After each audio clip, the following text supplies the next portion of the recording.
What is up, my beautiful chasers? Today we got a real special one for you. I hooked up with my guy, Matt from Collecting Heroes, and we did a special kind of unboxing. No video game related stuff, but some cool imports from Japan. We've got vinyls, we've got manga, we've got cartoon cells, lots of fun stuff, a little bit different from what I normally do, but we linked up and we wanted to make a video, so we went ahead and went for it. I gotta tell you, my boy has a lot of cool stuff. He's got great taste in art, toys, anime. He's got a lot of cool stuff going on, so it was nice and refreshing. It was fun to make a different kind of video because different, change of location, hanging out with somebody.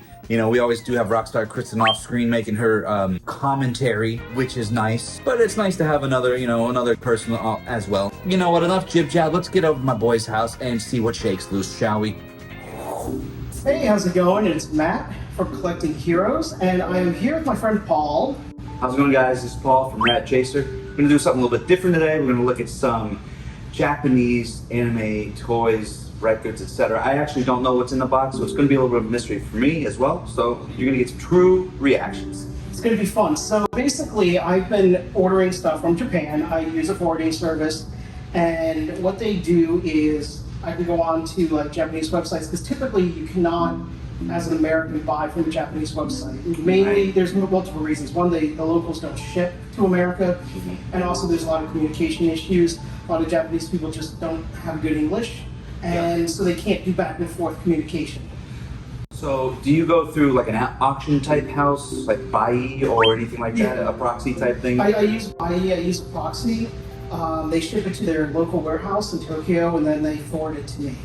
Awesome. So the nice thing about it is they do an amazing job packaging it. Yeah. And so everything comes to me like really, really great condition. I have not yet had anything come to me sloppy. Like, you'll be blown away by how nicely packaged these are. They're very meticulous, yeah. And I think you can order what you will, and they'll just sort of set it aside until you say, ship it to me, and then you can... Yeah, and so I let them stack up for a bit, because it's more cost effective for me to get a big box than it is for me to do one or two. Awesome. Once I made a mistake of just shipping one magazine, and it cost me $30 for one magazine, and that was just stupid. Sure. So it cost me like $105. Okay. I think there's like 12 or 13 items, and you can see that this box, feel this. Some heft to this one. It's like 10 pounds. So, all right, let's get into it. Breaking every rule, I'm cutting towards myself. So if you have to go to the hospital, make sure the phones are on auto dial. We'll cut to the hospital. Now, you don't know what's in here. You kind of do, but you don't. I kind of do and I kind of don't because it's done over the course of a month. I typically, the way it works is their warehouse will house it for up to 30 days. Okay. And then I have to pay an extra fee to extend that. Okay. So I try to obviously save as much money as possible and get it in and out in a month. So sometimes I'll buy something and then it will be 3-4 weeks later before it actually arrives. It's like a Christmas present, middle of the year. Yeah. And what's interesting is they actually individually package. Ooh. Every item is individually packaged. It's good stuff, and they really, like you said, they pay attention to detail, even the packaging, which is outstanding. Look at that. Yeah. Consistent. Right. Nothing's loose in a box. It's not like when you order from.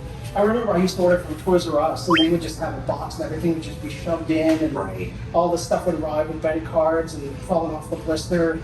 Right, and nowadays, you get something off Amazon, it's in a plastic bag, or they'll slap the label. Slap the label right on the. That's the worst. That's the worst. I hate that.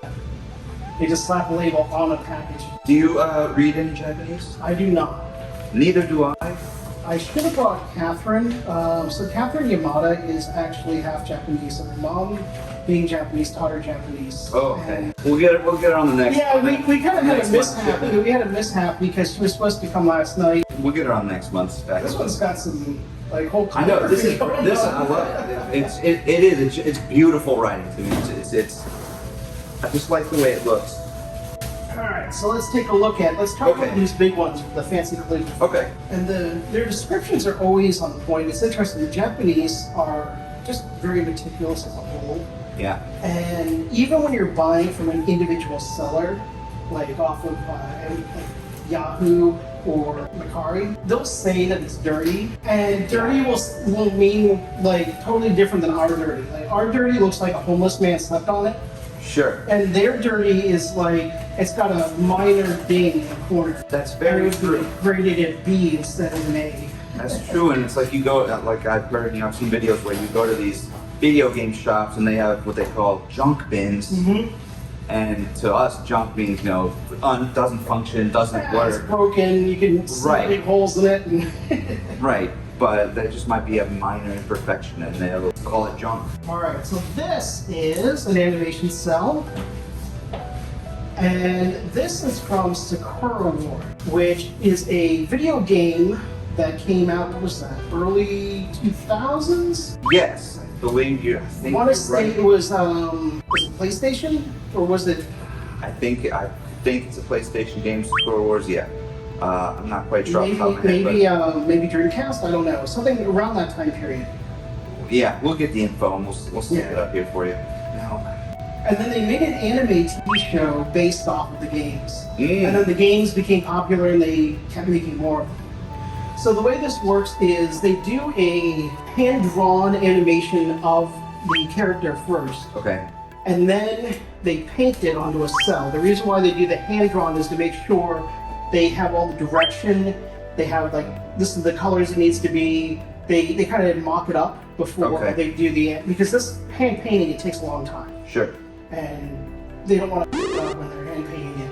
They'd much rather trial and error here. And every once in a while you'll see the hand-drawn animation and it'll have mess-ups, it'll have corrections. So you can see I have both the hand-drawn animation and the cell. Sakura Wars was interesting because it was a different take on mech. So they were mech robots, but they were steampunk.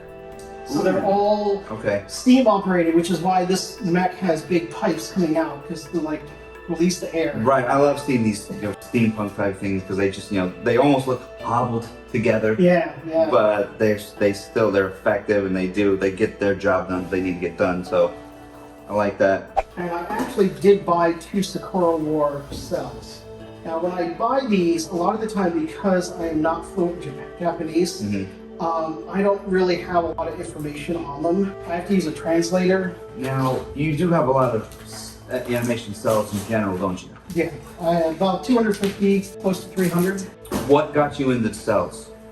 Interestingly enough, I had a flea market, and there was some Ghostbuster cells at a flea market, and the guy didn't know what he had. It was clearly one of those where he just bought a storage unit and then took it to the flea market to dump it. Oh man, those are the best kind. And he had an art, one of those folding art bags that you stack lots of art in. And he had maybe 25 cells in it, and they were all from the real Ghostbusters. The actual cells. And I bought 6 of them, and he was selling them really cheap. Okay. So at $25 a piece, I think, and I talked them down to 15, and I bought 6.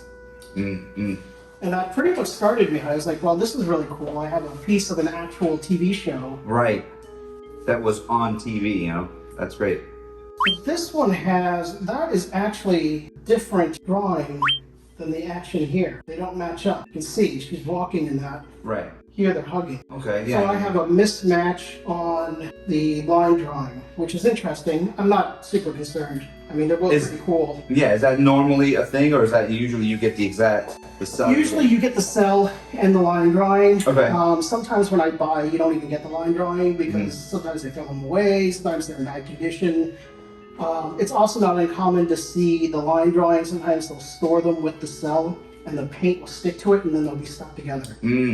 So the fact that these aren't stuck together, this is clearly a real art dealer because of the way they packaged it and also how everything is separated. Yeah. I'm happy overall. Okay. Even though they don't match, it's still a nice. And we'll pull all these out and we'll look at them. Yeah. A finer detail. Where do we want to go next? We'll just go through the stack. This looks like a vinyl record.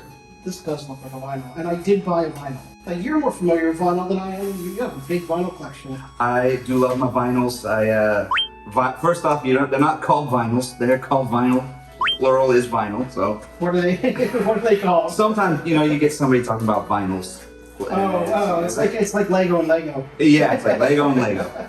Yeah, I used to work for Lego, and That was the correction that I used to always have to make because people would say Legos. Playing with my Legos, okay. I'm like, no, it's Lego. You're yelling at little kids, it's Lego. Lego. Actually, little kid. Stupid kid. But yeah, I do have, I love video games, I like vinyl records, I like toys. Those are my three tops. My Rad Chaser channel is video games. Alright. Alright, so what we have here is interesting. So this is, see if anybody recognizes this. This is Noozles. This was part of Nickelodeon's early lineup. So before Nickelodeon made their own shows, they imported a lot of TV shows from Japan and Europe and stuff like that. If they weren't in English, they would dub them. First off, this looks great. Without opening it, looking at it, the corners are really nice. Okay, it's got an Obi strip on it. Yeah, let's open it. Let's pop it open. Record aficionado. Aficionado. Yeah, so basically, running from, I think it started playing on Nickelodeon in 1988, and they ran it through the early 90s. They ran back to back with another show called The Adventures of the Little Koala. And a lot of people confused the two because they both had koala bears. So two koala-based anime that were very similar. The difference being this one had a little girl who lived with the koalas, and The Adventures of the Little Koala had other animals, so they'd be like a penguin and a bunny. Oh yeah. That looks beautiful. What's the date on that? 1984. Yeah. So, like I was saying, the corners look really nice. Anytime I've gotten vinyl from Japan, it's just been pristine. They really love to they take care. So, and another cool thing about Japanese vinyl is they use what's oftentimes they call it virgin vinyl. And virgin vinyl is, you buy a record here, sometimes, the vinyl gets recycled and they use that, make the... They restamp it, right? Correct. This has only been pressed one time into a vinyl record, so that's going to add to the sound quality of this. Right, I know when they repress it, you get pops, and that's where a lot of those pops and disses come from, even when you buy something new. Yeah. You hear the crackle. Yeah, if you buy a record from Walmart, it's not going to be as great quality of a record because they're mass producing it, they are cranking them out. That's why you see a million copies of Adele's records still sitting in the bin. This thing opens right up. Oh, and it has posters in it. Yeah, sometimes they throw in little extras in these vinyls too. This is beautiful. Yeah. This was well worth importing. It's a great looking record. I'm very happy I got that. I think this is actually going to stay in my personal collection. I think it's just too nice to... It looks great. It really pops. There's not. Here, we'll just talk about it. This vinyl has it's flawless. It's what we call, I don't ever grade anything mint condition, but if we were grading it, we could call it mint. But for me, near mint is going to be the highest grade. A lot of snobs will say, mint condition is, you can't, because the second it's been pressed, it's going to have some sort of degradation. But this is beautiful. There's not a scratch on it. The label's super clean. Okay. And this is from 1984. This is, it looks stunning. 30, almost 40 years old at this point. 40 years old. And it's, it's beautiful. So for me, it would be worth the extra price point to, get something like this.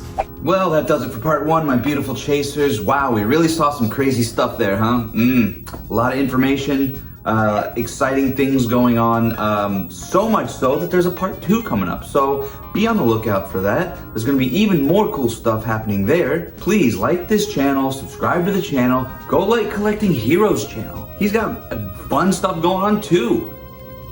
Woo! I will smell you when I flip you, and we'll catch you on the next one. And Rad Chaser is out of here. I love Rad Chaser. He is handsome and smart.